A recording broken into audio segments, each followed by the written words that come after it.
You want a mullet? Here at Mullet World, we got mullets. We got full suspension. We got hardtails. You want a 27.5, 29? We got them. You want a 26, 27.5? We got them too. Look at this beauty right here. For an $800 investment, you could be riding a mullet just like that. Or how about this wonderful vintage iron horse? Oh wait, that's not a mullet yet. But if you stick around, you're going to get to see me change that to a mullet. You're going to see what's involved. You're going to see the costs involved.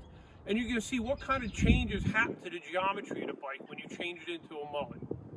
That and more on this episode of The Shed.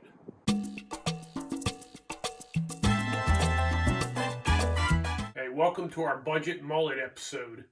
I'm going to start out today talking about the first mullet I ever built. It's this Wiscos Storm. Now, I'm going to start out by telling you most of the parts I buy are eBay or AliExpress. And the frame on this bike came from AliExpress. So when I bought this frame from AliExpress, back then, they had no geometry, no specs. They gave you no numbers whatsoever. So when I bought this frame, they actually had a tape measure on the chainstay in the picture, and they had a tape measure on the seat post in the picture.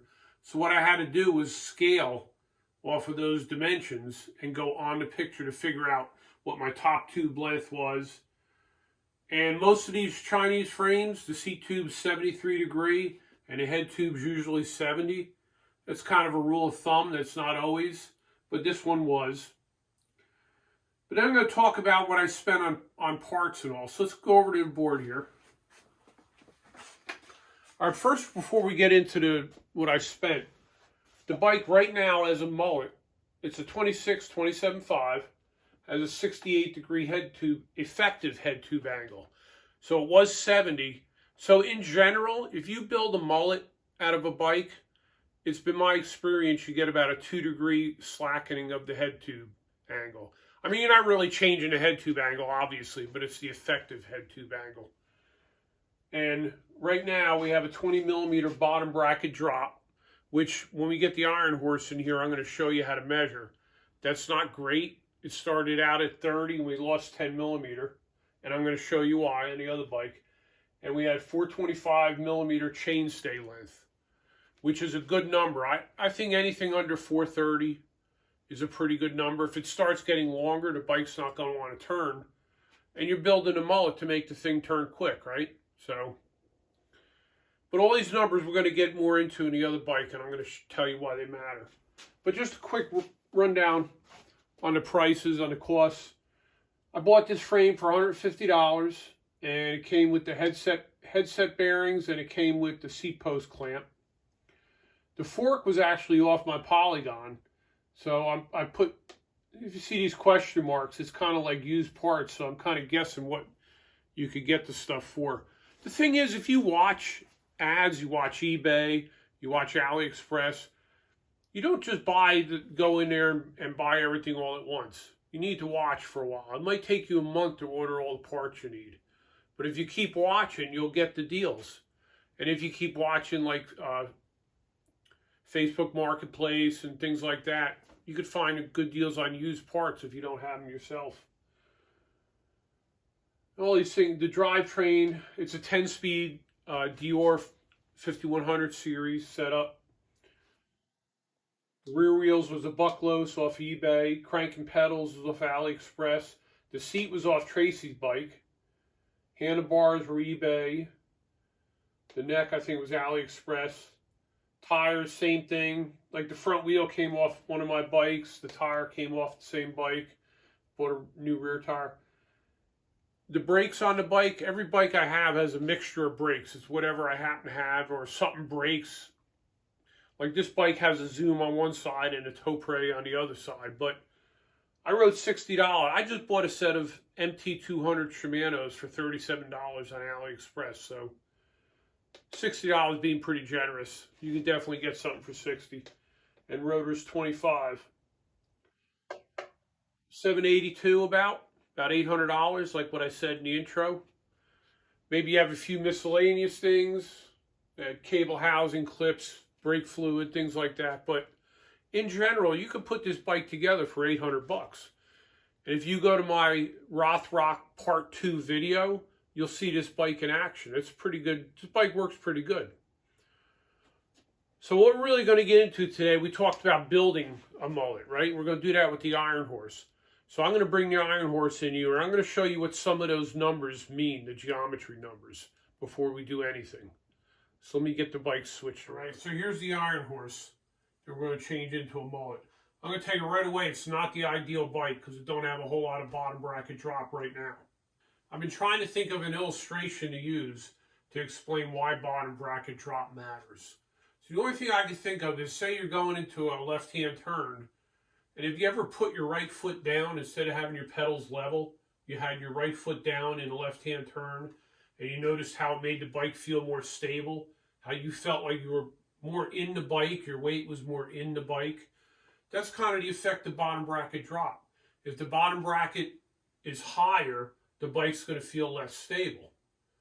And the problem is, when you change a bike into a mullet, if you take a bike that's a 27.5 and you put a 26-inch rear wheel on it, you're not losing any bottom bracket drop. But if you take a bike that says it's a 26 and you put a 27.5 fork and wheel on it, you're losing some of your bottom bracket drop. And I'm going to show you in a minute. We're going to be putting this fork on. You probably remember this from the couple shorts we did. It's a Pixin that I shortened up to 110 millimeter travel. On here now is a Bucklos with 120 millimeter travel. So what I'm trying not to do is to lose too much bottom bracket drop. Also, you notice here it's got a slackerizer bearing. So it lowered the bearing a good 15 millimeter below where the original bearing was. So basically we're taking away bottom bracket drop with that also. It's usually about half of it. So if your bearing is 15 millimeter down, you're going to lose 7 millimeters of bottom bracket drop. Not a written in stone rule, but it's a good rule of thumb. So let me show you here how we're going to check bottom bracket drop. All right. So what you need is you need a string, you need a scale. So basically you're going from the center of the axles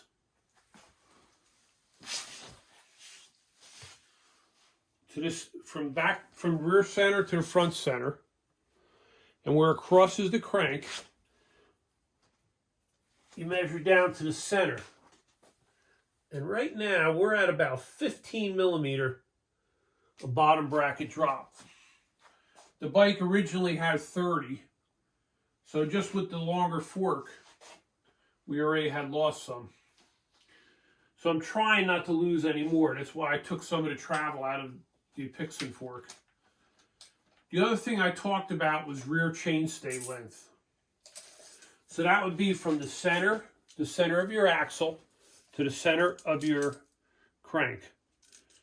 And this one was 16 5/8. So 16 5/8 wound up being about 420 millimeter. Maybe a hair more. And like I said, I like to stay under 430. Once they start getting longer, it's hard to get the weight back to the back of the bike, and it just don't want to turn. The other thing we need to think about, so this bike already has a longer fork, and it has a 2-degree slackerizer bearing. This is just a regular angle finder. You got to make sure the bike's on a level surface, and you got to make sure you're on a level surface.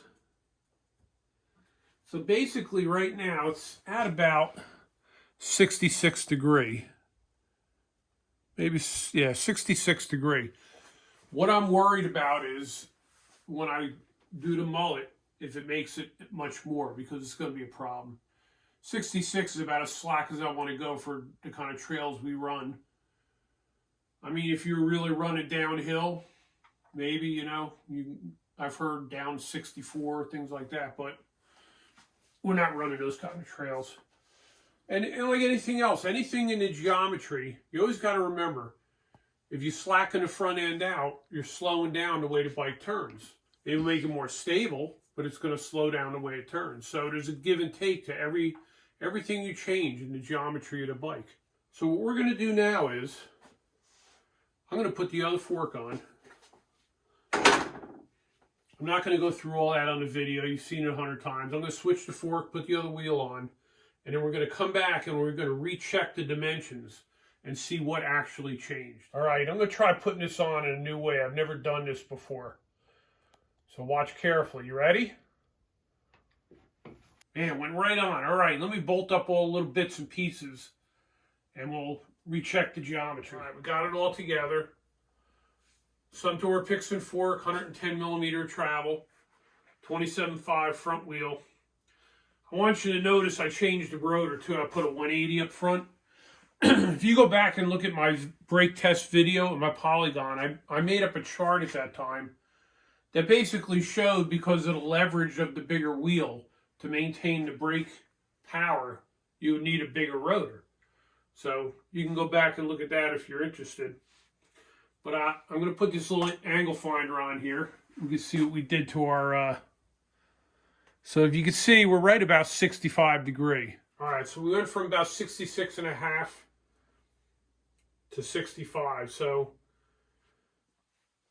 we slackened it out another 1.5 degrees. And that's only because I used the shorter travel fork, or it would have been a full 2 degree. I mean, 65, a lot of bikes today have that, so we're going to try it. If he's not happy with it, I'll wind up taking out the slackerizer bearing and put a regular tapered head tube bearing adapter in there. Let's check the bottom bracket again and see what change we made by doing this.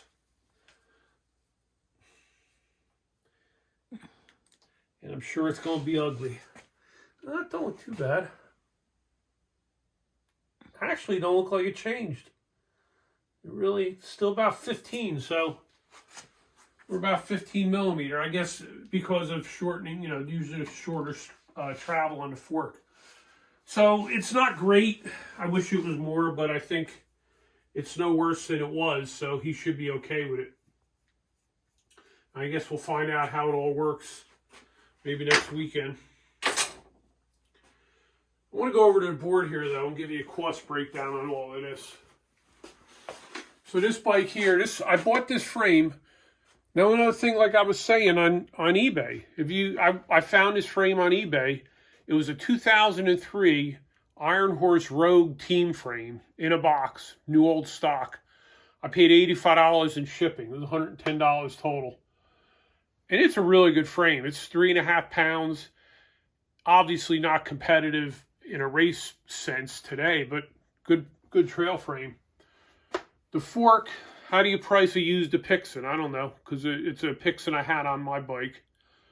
So I figured 120. The front wheel I laced up from parts. I got about $100 invested. Rear wheel was $75, AliExpress. Drivetrain, he's using an 8-speed Alkalite. I've offered to change it, but he actually likes it. He really likes the way the derailleur works and the gear range. It's 11 to 42, but he's happy with it. Crank and pedals, JG bike crank. The seat was off my bike originally. Handlebars were off one of my bikes. The next 15, same thing with the tires. The front wheel, I had that tire on there. The rear wheel, the rear tire is the only thing we really bought. Brakes, same thing. You could probably get MT200s for $37, so I put 60. Rotors 25, and the slacker bearing was 100. So this bike is up around $915 plus miscellaneous small parts. So we changed our head tube angle, went from 66.5 to 65, which is still probably not too slack. And this surprisingly pretty much stayed the same. So I guess it's because of the 110 millimeter travel instead of the 120. I don't know. The Bucklow's fork is probably a little bit longer than a true 26-inch fork. So we'll find out how the thing works and all. We get it out on a trail. All right. So how do we wrap all this up?